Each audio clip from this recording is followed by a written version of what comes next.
Do you actually wear your handmade garments? If your answer is yes, then good. I'm not talking to you. If your answer is no, let's chat. I sew, knit, and crochet, and I have been making my own garments for the last 7-ish years. In all of that time, I will say most of the garments I make, I do not wear. Why don't you wear them? Well, because I didn't have a mood board.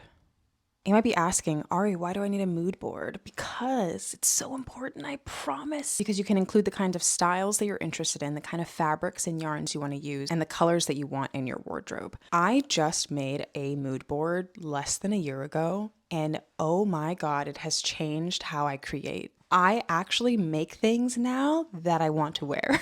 And you could say, oh, why weren't you making things that you wanted to wear before? Well, because I was buying fabrics and yarns that really didn't align with my personal style because I wasn't actually shopping with my personal style in mind. I was shopping with excitement in mind. And that's not going to get you where you want. I'd say the biggest thing for me was figuring out my color palette because I already have an idea of the kind of clothes that I wear. I dress myself every day. But I wasn't making with my actual wardrobe in mind. I was making with trends in mind, with fabrics at the store, with yarn on the internet.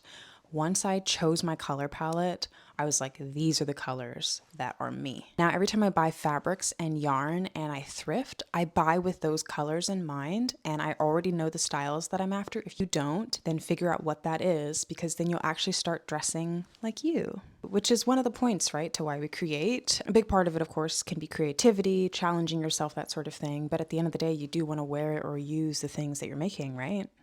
So, if I had any advice to you as somebody who's been creating for almost a decade, I would really recommend that you make a mood board, that you choose your color palette, figure out the styles that you like in your wardrobe and the silhouettes that make sense for you, and then tailor all of that to how you buy your fabric and your yarn. Hopefully, this tip was helpful. If you are interested in things like this and just anything sewing, knitting, and crochet related, follow me because I post that kind of content.